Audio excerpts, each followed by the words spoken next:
அப்படி இருக்கின்ற போது அது சார்ந்து இருக்கக்கூடிய நடவடிக்கை மேற்கொண்டாதான் நம்பிக்கை அளிக்கும்.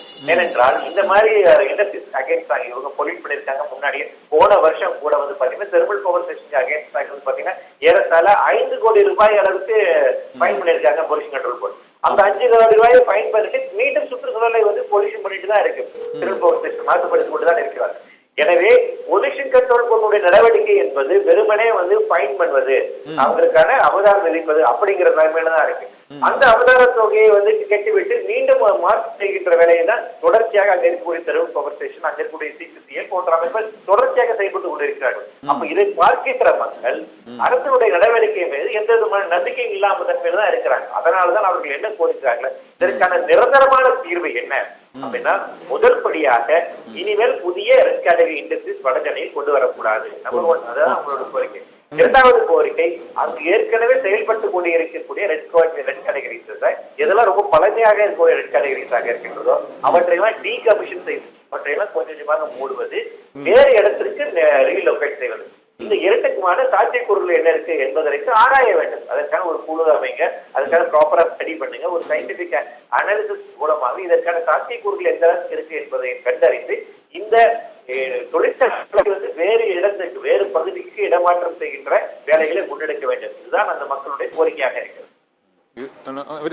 ஒரு 3 இது சொன்னீங்க, உண்மைதான். ஆனால் இந்த சட்டத்திட்டங்கள் வந்து அவ்வளோ கடுமையாக இல்லை அப்படிங்கிறதுனால இந்த தனியார் பராசுர தொழிற்சாலை நிறுவனங்கள் வந்து இந்த அபராதங்கள்லாம் அவங்களுக்கு வந்து ஒரு நாள் ஒரு பெரிய செலவாகவே இல்லாமல் இருப்பதனாலையும் இந்த அபராத தொகை அவருடைய லாபத்தை ஒப்பிடும்போது வந்து மிக சிறிய ஒரு தொகையாக, சொற்ப தொகையாகவும் இருப்பதாலும் அவங்க இந்த விதிமுறைகள் எதையுமே கணக்கில் எடுத்துக்கொள்ளாமல் விபத்து ஏற்பட்டால் மட்டும் இந்த விசாரணை, அதற்கான அபராத தொகை, அதன் பின்னர் மீண்டும் அதே போல விபத்து, அது போல அபராத தொகை, இப்படி போவதுக்கு இந்த சட்டத்திட்டங்கள் கடுமையான ஒரு தொழிற்சாலை விதிமீறல் ஈடுபட்டால் அல்லது அது ஒரு மிகப்பெரிய அளவு, இப்போ ஸ்டெர்லைட் போல 30 பேரை 15 பேரை சுட்டு கொள்ளணும், இல்லைன்னா ஒரு 10-20 பேர் உயிரிழந்தால் மட்டும்தான் அந்த நிறுவனத்தை மூடக்கூடிய நடவடிக்கைகள் எடுத்திருக்காங்க. இப்போ கூட 40 பேர் ஆஸ்பத்திரியில் அட்மிட் ஆயிருக்காங்க. அதனால இந்த கோரமண்டல் தொழிற்சாலையை தற்காலிகமாக மூடுவதற்கான உத்தரவு அவங்க கோர்ட் ஆர்டர் போட்டு இன்னொரு 6 மாதம் திறந்துருவாங்கன்னு தான் நினைக்கிறேன். ஆனால் இந்த சட்டத்திட்டங்கள் வந்து உண்மையிலே கடுமையாக இருக்கா சார்? நீங்க என்ன ஃபீல் பண்றீங்க?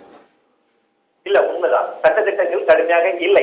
ஏனென்றால் என்விரான்மெண்டல் கிரைம்ஸ் பொறுத்த வரைக்கும் அதற்கான அதிகபட்ச தண்டனை என்பது வெறும் ஃபைன் மட்டும்தான். முன்னாடி சுற்றுச்சூழல் பாதுகாப்பு சட்டத்தின் கீழாகவும், air act and water act கீழாகவும் சூழலியல் குற்றவியல் நடவடிக்கைகளுக்கு அவங்க மேல திரும்ப ப்ராசிக்யூஷன் பண்ணலாம், அவங்களை சிறைக்கு அனுப்பலாம். அப்படியான 3 வருடத்துல இருந்து 5 வருடத்து அளவுக்கான அவர்களுக்கு தண்டனை கொடுக்கலாம். ஆனா அப்படியான கேசஸ் வந்து கடந்த காலங்களில் ஃபைல் பண்ணா ரொம்ப மினிமமான கேசஸ் தான். குறைஞ்சபட்சம் சட்ட புஸ்தகத்திலேயாச்சும் இந்த தண்டனைகள் இருந்துச்சு. ஆனால் சமீபத்தில் சில அமெண்ட்மெண்ட்ஸ் கொண்டு வந்து மோடி தலைமையிலான அரசாங்கம் சுற்றுச்சூழல் பாதுகாப்பு சட்டத்தின் கீழும், வாட்டர் ஆக்ட் கீழும், ஏர் ஆக்ட் இதுல இருக்கக்கூடிய அந்த குற்றவியல் சார்ந்து இருக்கக்கூடிய தன்மையை வந்துட்டு அவங்க மாற்றி அமைச்சிட்டாங்க. அதாவது என்னன்னா, இனிமேல் வந்து இந்த மாதிரி கேசஸ்க்கு வந்துட்டு ஃபைன் மட்டும்தான், அதுக்கு வந்துட்டு ஒன்லி ஃபைன் தான், அதுக்கு வந்து சிறை தண்டனை அப்படிங்கிறது கிடையாது என்கின்ற வகையில் சட்டத்தை திருத்தி விட்டார்கள். அப்ப தற்போது இந்த மாதிரி இண்டஸ்ட்ரீஸை நீங்க வந்துட்டு பனிஷ் பண்ண முடியுமா அப்படிங்கிறீங்கன்னா முடியாது. ஐபிசி மட்டும்தான் நமக்கு எஞ்சி இருக்கு. அதுல கூட வந்து பாத்தீங்கன்னா 6 மாசம் அளவுக்கு தண்டிக்கலாம் அப்படிங்கிற சில ப்ரொவிஷன்ஸ் இருக்கு. நமக்கு இந்த 354 இந்த மாதிரி சில செக்ஷன்ஸ் எல்லாம் இருக்குது. இதுக்கு முறைப்படியாக இதை நாம குற்றவியல் வழக்காக பார்க்க வேண்டும். கிரிமினல் நெக்லிஜென்ஸ் இதுல இருக்குதா அப்படிங்கிறது நம்ம பார்க்கணும். இதுல கிரிமினல் நெக்லிஜென்ஸ் இருக்கின்ற போது அதன் அடிப்படையில் இவருக்கு மேல எஃப்ஐஆர் வந்து பதிவு செய்யப்படலாம். ஆனால் எண்ணெய் கசிவின் போதும் அப்படியே நடவடிக்கை மேற்கொள்ளப்படவில்லை. இந்த விஷயம் அமோனியா வாயு கசிவு ஏற்பட்ட போது இப்போதும் எஃப்ஐஆர் வந்து பதிவு செய்யப்படலாம் அந்த இண்டஸ்ட்ரி மேல. அப்போ இவர்களுக்கு அகேன்ஸ்டான குற்றவியல் நடவடிக்கை அப்படிங்கிறது மேற்கொள்ளப்படவில்லை.